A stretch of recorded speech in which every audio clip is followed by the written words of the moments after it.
Доброго дня, друзі. Брифінг на тему викриття фейків. Greetings! Briefing on the topic of fakes and propaganda of the aggressor state. Today we start with the fact that Russia is exploiting children in order to justify its crimes on the territory of Ukraine and to give a more human face to its armed forces which destroy the life on their way to the occupation of Ukrainian cities.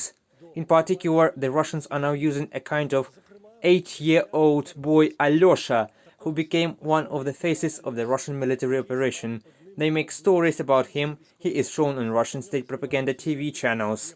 It seems that this boy runs out to congratulate the Russian occupation troops moving across the territory of the Belgorod region in the direction of Ukraine.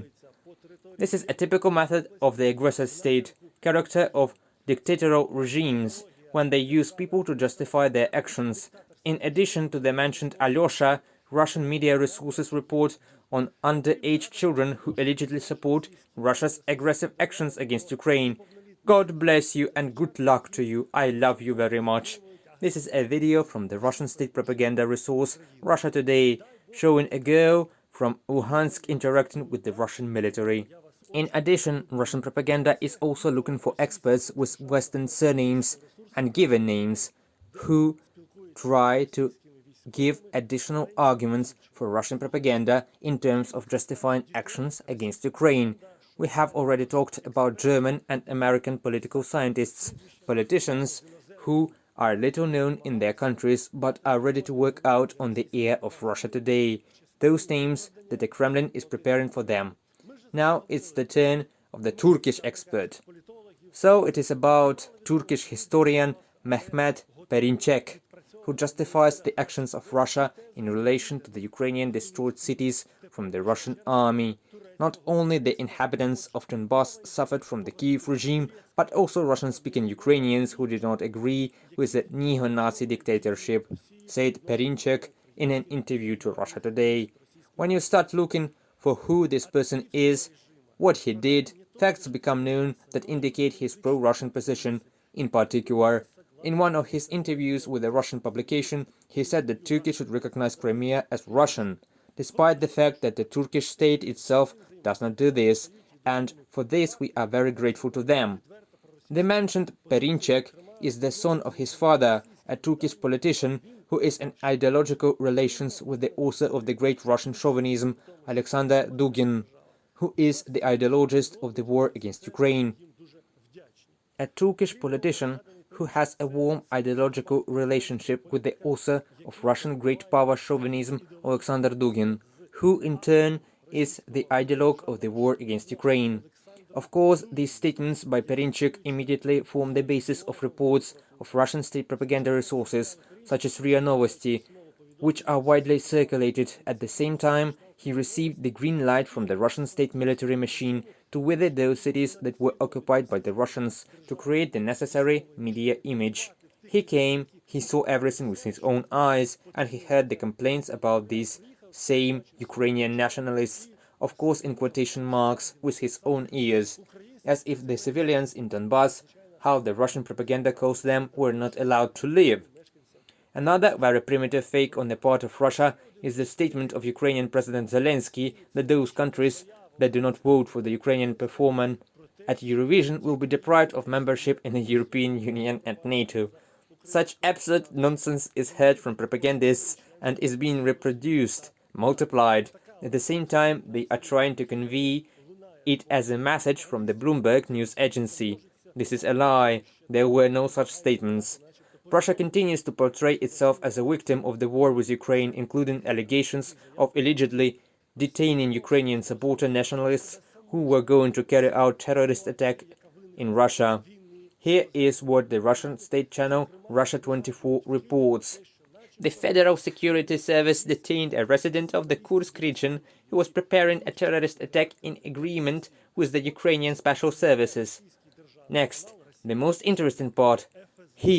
This saboteur was found with an improvised explosive device, a traumatic weapon with cartridges, not even firearms, but traumatic weapons, and Nazi literature. This is probably fashionable. When you go on sabotage or terrorist attacks, be sure to bring a book about nationalism or neo-Nazism. They probably can't part with this literature for a second and are sure to take it with them to commit terrorist acts.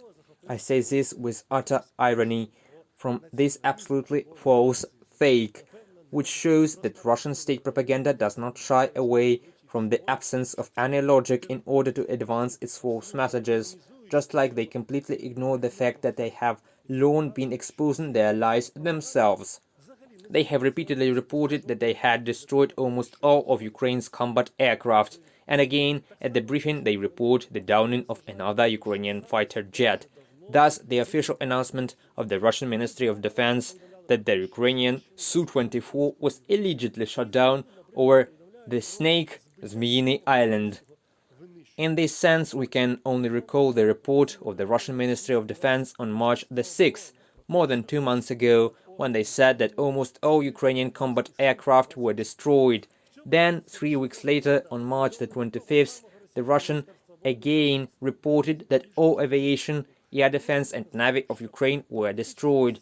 And now it's May, and they continue to report that Ukrainian planes are being shot down, despite the fact that 2 months ago they already reported that they had destroyed all planes of the Air Force of Ukraine. Lies covered with lies. Russia, meanwhile, is looking for arguments to face a world that will suffer from starvation if Ukrainian ports are not unblocked. In particular, Russia is trying to shift responsibility to the United States for Ukraine's inability to export crops that have already been harvested and contracted and waiting for its customers around the world. Russia Today, a Russian state resource, reports that Zelensky is exporting state resources of Ukrainian grain to Poland. The traitor deputy Ilya Kiva reports about it. First, the very fact of quoting Kiva indicates the inadequacy of propagandists in Russia, because Ilya Kiva was not only charged in Ukraine earlier to avoid criminal punishment for corruption, Kiva also provided a certificate of his mental illness. Accordingly, these words cannot be believed. Secondly, it is not President Zelensky who sells the grain, but Ukrainian farmers who are trying their best to send their grain under contracts through partners, because Ukrainian ports are blocked and they cannot take it out by sea. Russia's naval blockade does not allow merchant ships to enter Ukrainian ports. Well, another lie concerns the fact that Russia allegedly attacked Ukraine because of Ukraine's intention to attack Russia first. This thesis was personally voiced by their leader, and now they are further twisting this topic through their advocacy resources, reporting that 2 weeks before the start of the war, British officers were already in Kramatorsk and were synchronizing intelligence data. Then, of course, use it against Russia.